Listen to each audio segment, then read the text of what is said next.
Donc, nous sommes rendus à la deuxième partie de la soirée. On va reprendre le vote que vous avez fait au départ. Donc, les candidats et candidates ont 3 minutes pour s'exprimer en premier sur le logement social. Et la première personne à prendre la parole, c'est Mme Beriski. Vous avez 3 minutes pour vous exprimer. Merci beaucoup. Comme vous le savez, présentement, le logement social, M. Harper, lui, malheureusement, il n'y croit pas, alors que tout le monde ici présent, je pense, y croit sincèrement. M. Harper a littéralement coupé. Il ne veut pas renouveler les ententes fédérales.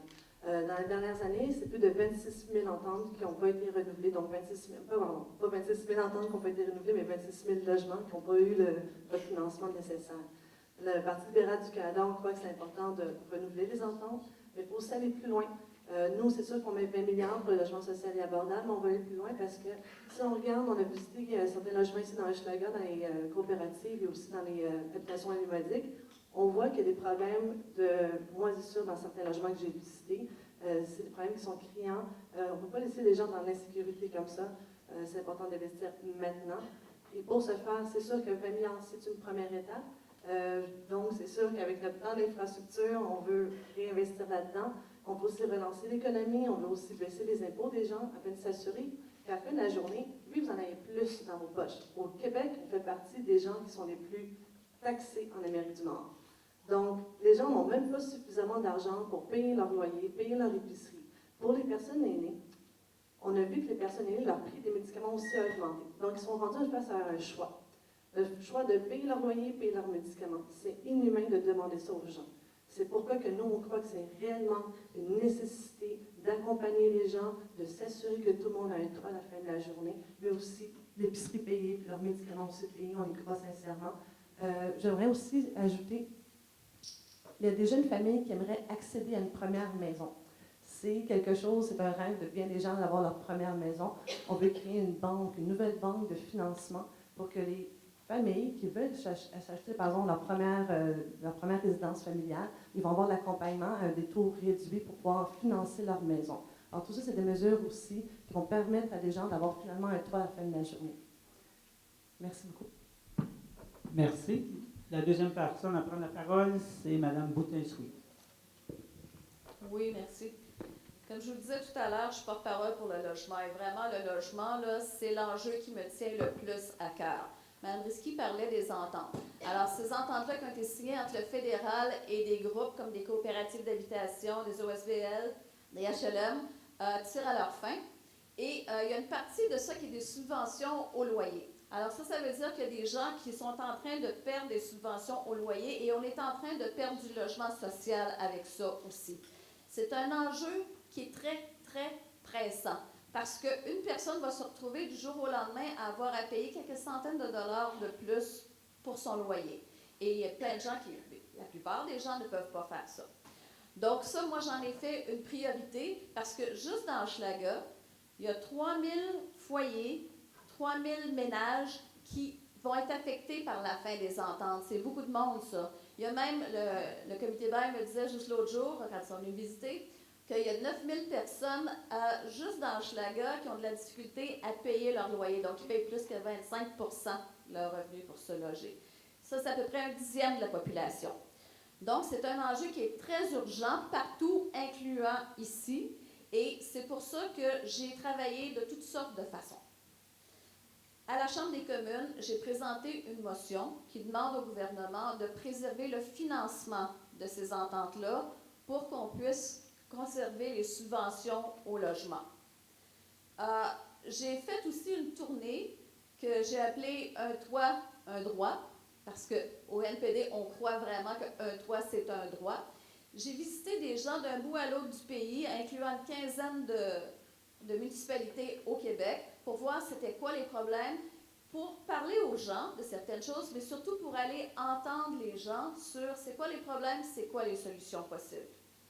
J'ai fait des conférences de presse aussi. Et pourquoi on fait des conférences de presse? Ben, quand ça passe dans les journaux, il n'y a plus de monde qui réalise comment est-ce que la fin d'une subvention, pas d'une subvention, mais d'une subvention au loyer, comment est-ce que ça affecte les gens dans la vraie vie? Madame Chose qui doit payer 200$ de plus, qu'est-ce qu'elle va avoir à couper dans son budget? Le NPD trouve aussi que c'est un enjeu très important et c'est pour ça qu'on a dit qu'on garderait 1,7 milliard de dollars dans le logement social pour justement pour les subventions au loyer, pour aider à rénover et pour éventuellement construire d'autres logements sociaux aussi. Et c'est pas d'hier que le NPD se préoccupe de logement. Monsieur Layton, ça fait longtemps qu'il parlait de logement et d'itinérance. Et juste une petite chose pour l'itinérance, on est d'accord que c'est les endroits locaux qui doivent déterminer leurs propres priorités. Donc, une supplie généraliste. Et n'oubliez pas, un toit, c'est un droit. Merci. Troisième personne qui prend la parole, c'est Mme Saint-Cyr-Ly. Cette fois, je mets mes lunettes pour voir la petite madame avec ses minutes. Alors, le logement social. Alors, moi, j'ai 61 ans. Il y a beaucoup d'entre vous qui êtes plus jeunes. Et je nous ai vus progressivement glisser vers la pauvreté. Les problèmes de logement au cours des 40 dernières années. Problèmes de chauffage. On a des records de débranchement. Et donc, le problème du logement social n'est pas seulement une priorité, c'est fondamental. Comment voulez-vous aller travailler le matin quand le logement n'est pas chauffé ou quand vous avez des problèmes à payer le loyer? C'est impossible. C'est impossible. Donc, les partis qui sont au pouvoir, les libéraux, qui sont passés au pouvoir de toutes ces années, n'ont pas pu stopper, peu importe leurs efforts, n'ont pas pu stopper ce glissement-là. Pourquoi? Et je reviens encore en partie à cette problématique de loophole, de fuite fiscale, entre autres, où l'argent est parti ailleurs. Maintenant, aujourd'hui, devant vous, en cette période électorale, toutes présentent les solutions et elles ont toutes raison. Oui, il faut maintenir effectivement le financement aux coopératives. Oui, il faut construire énormément de logements sociaux, beaucoup plus que ce qui est proposé. Et oui, on a l'argent pour le faire, à condition d'avoir la volonté politique de le faire. Oui, il faut rénover les maisons, parce qu'on a un parc de maisons qui se détériore, parce que oui, effectivement, Mme Risky a raison, il y a des moisissures, il y a de l'amiante et on se rend malade. Donc, c'est une priorité. Il faut avoir c'est fondamental, il faut avoir des programmes spéciaux pour les aînés qui se retrouvent souvent avec 700-800 $ à essayer de payer leur loyer. Oui, excusez. Pour essayer de payer ce qui est, vous le savez tous, on le sait tous, ce qui est impossible. Ça, c'est la première chose. Mais il faut aller sur tous les fronts aussi. Il faut aller sur l'endettement étudiant. Comment voulez-vous, pour une jeune famille, quand on a 30 ans et qu'on a 20 000 $ de dette étudiante, comment voulez-vous accéder un jour à un simple 4,5? C'est impossible. Donc, au Parti vert, on propose le cap à 10 000 $ sur toute dette étudiante. On propose aussi la gratuité scolaire en 2020. Il faut aller sur ces fronts-là. Il faut aborder le logement, non pas comme social, mais comme une lutte pour remonter la pente et vivre convenablement avec toutes ces mesures-là. Voilà. Merci. Merci. J'inviterai Mme Breton-Fontaine à prendre la parole. Merci. Je pense que les autres candidats ont quand même bien qualifié ce qu'on appelle en fait la crise du logement qu'on vit en ce moment. Sortir d'autres chiffres, en regardant encore le comité Baise, le loyer médian en 2006-2011 a augmenté de 13,1 % dans le quartier, alors que les revenus pour la même période ont augmenté de 5,6 %. Il faut regarder l'augmentation du revenu dans le contexte de la gentrification. Et ce n'est pas nécessairement tout le monde que son revenu a augmenté de 5,6 %. Il y a aussi une population différente qui vient s'établir dans le quartier. En d'autres mots, ce qu'on vit, c'est que partout dans le quartier, mais partout à travers l'île de Montréal, partout au Québec, même à l'international, c'est une situation qu'on vit. Les loyers augmentent, mais pas les salaires. Le coût de la vie augmente, la nourriture, tout, on se fait couper des services, mais nos revenus n'augmentent pas. Alors, il faut regarder la crise du logement dans un contexte global d'austérité, de coupure, de politique néolibérale, de choix idéologiques des partis au pouvoir. Nous, au Parti communiste du Canada, on pense que ce serait essentiel que dans les 4 prochaines années, il y ait une construction de 1 million d'unités de logement social sur 4 ans. Construire autant de logements, ça crée de l'emploi. Ça veut dire que ça crée aussi des revenus. parce qu'il faut avoir de l'argent pour les payer, nos loyers. Nous, on pense qu'il faudrait aussi établir une banque de terrain en collaboration avec les villes, parce que bien sûr, ça se fait au niveau provincial, au niveau des villes, établir une banque de terrain pour construire ces logements sociaux-là, pour toujours avoir une planification pour la construction des logements sociaux. Excusez, ma petite fille est là.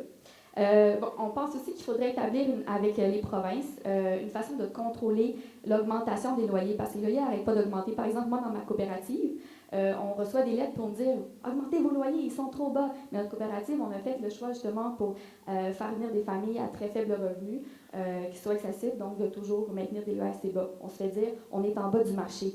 Mais le logement, c'est un droit fondamental. Comment on peut avoir une vie? Comment on peut s'épanouir si on n'a même pas un toit pour élever notre famille, pour nous-mêmes? C'est impossible. Alors nous, au Parti communiste, on pense que ça serait essentiel d'amender la charte. En fait, on aimerait changer la Constitution en général, mais d'inclure le droit au logement dans la charte comme un droit positif. Il y a d'autres droits sociaux qu'on devrait d'ailleurs inclure.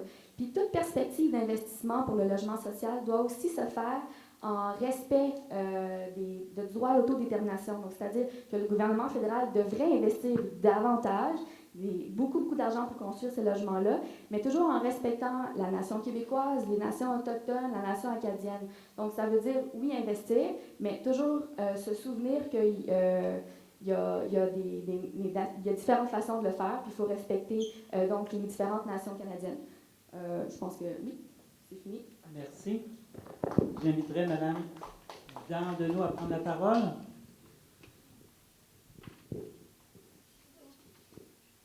Alors, sur la question du logement, la première chose, évidemment, c'est de reconnaître que le logement, c'est un droit humain, c'est un droit fondamental qui doit être garanti et la société doit fournir des garanties à ce sujet-là. Dans ce sens-là, la question, c'est que, évidemment, un des problèmes qu'on a, c'est qu'il y a beaucoup de spéculations qui sont faites au niveau des logements en ce moment. C'est dans des mains de plus en plus d'intérêts privés qui détruisent ce droit-là, qui fait en sorte que c'est un milieu de spéculation et les loyers sont de plus en plus chers. Alors, évidemment, on aborde la question dans le sens qu'il faut changer la direction de l'économie pour que les gens puissent décider de toutes ces questions-là qui affectent nos vies et qui affectent nos droits. Le droit, c'est une question. Pour pouvoir vivre ton humanité, tu as besoin d'un toit pour pouvoir fonctionner. En ce moment, quand on fait le travail de porte-à-porte, on va voir les gens dans leur maison. Il y a des situations où c'est vraiment des logements qui sont très désuets, insalubres, dans des conditions absolument extrêmes que les gens vivent. C'est inacceptable. On est une société moderne. On a des richesses. On a énormément d'expertise, des travailleurs qui construisent ces maisons-là. Mais ce qui nous échappe, c'est de pouvoir avoir un contrôle pour s'assurer que tout le monde a un toit. Et pas juste sur la base, et que ça ne peut pas être une affaire que si j'ai un bon revenu, je suis capable d'avoir un loyer qui est acceptable, une maison. Et si j'en ai pas, bien, je vais vivre dans des conditions, peut-être à 5 ou 6 dans une maison, dans des conditions insoutenables. Ça, c'est un des aspects. L'autre aspect, c'est qu'évidemment, pour nous, ce n'est pas une question de réduire ça à une histoire de budget ou de subvention qui va être donnée au logement social. Le gouvernement conservateur, avec Mulroney, c'est un des premiers gouvernements qui s'est attaqué à toutes les subventions qui étaient données au logement social, et ça date de 1994. Par la suite, les gouvernements subséquents ont gelé tous les fonds qui ont été donnés au logement social, et ça devient une question que cet argent-là est détourné pour d'autres intérêts privés, pour aller subventionner ou favoriser des entreprises qui viennent ici, qui prennent nos richesses, qui font travailler les gens, qui repartent par la suite avec des fonds publics. Il y a une destruction de l'autorité publique sur toutes ces questions-là, et dans ce sens-là, on appelle à s'organiser pour changer cette situation-là, pour que ce soit une autorité publique qui défend le droit public et qui va freiner toutes ces activités-là des spéculateurs. Ce n'est pas acceptable que ça soit réduit à une question de marchandage ou d'argent comme on le voit aujourd'hui. Il me reste 30 secondes. Je vais conclure là-dessus, mais l'esprit, c'est évidemment qu'il faut qu'on arrête de payer les riches, qu'on investisse dans tous les programmes sociaux, incluant le logement, incluant la santé, l'éducation. Ça fait partie de ce que tout le monde a besoin pour vivre dans la société et participer activement. Merci. Merci. J'inviterai M. Marchand à prendre la parole. Je pense que le logement social, s'il y a bien un enjeu qui est criant dans Hochelaga, puis qu'on ne peut pas nier personne, c'est la question du logement social ici. Je suis un peu déçu que notre distingué collègue conservateur ne soit pas ici pour nous expliquer pourquoi est-ce qu'il laisse de côté le logement social comme ça et pourquoi est-ce que le gouvernement se désengage progressivement depuis 10 ans. Je ne sais pas si lui est allé faire du porte-à-porte dans les HLM qu'on a visités nous-mêmes, là, mais une place comme le HLM Hochelaga qui a été déconstruit, reconstruit, redéconstruit, remonté, ça n'a pas de bon sens que des gens aient à vivre dans des conditions comme celle-là, qu'on prenne pour acquis que le simple fait de leur mettre un toit, après ça, on n'a plus besoin de s'en occuper, le problème est disparu. Ça nous amène d'ailleurs à cette espèce de stratégie, ce qu'on appelle le logement d'abord, que le fédéral nous enfonce à travers la gorge au Québec, alors qu'on avait une façon de fonctionner qui était propre à nous, avec ce qu'on appelle la stratégie des partenariats de lutte à l'itinérance, la SPLI. Vous avez probablement tous entendu parler de ça. Et le RATIM a fait une demande claire à l'effet que la SPLI redevienne généraliste, ce à quoi le Bloc québécois s'est engagé, en plus de s'engager à amener son budget à 50 millions de dollars. Ça n'a pas de bon sens que des organismes comme Dopamine perdent du personnel crucial qui font du travail de proximité et qui permettent à des gens de se sortir de leurs problèmes, soit d'itinérance, mais aussi de dépendance. Il ne suffit pas de mettre quelqu'un sous un toit pour régler les problèmes. Il y a plus que ça. Il y a des carences auxquelles il faut pallier et ça se fait par des relations. Ça se fait avec des travailleurs de rue. Et là-dessus, le Bloc, on est très clair, on veut aller de l'avant avec la préservation du modèle québécois. Au-delà de ça, on veut renouveler les fameuses conventions d'1,7 milliard. Je pense qu'on a tous raison d'avoir peur que le gouvernement de Philippe Couillard se retrouve avec ça. Il y a toutes les raisons de croire qu'on aurait un bien moins bon service de sa part. Donc, on veut que le gouvernement fédéral reste investi avec ses 1,7 milliards, mais on veut surtout qu'il y ait plus de logements sociaux.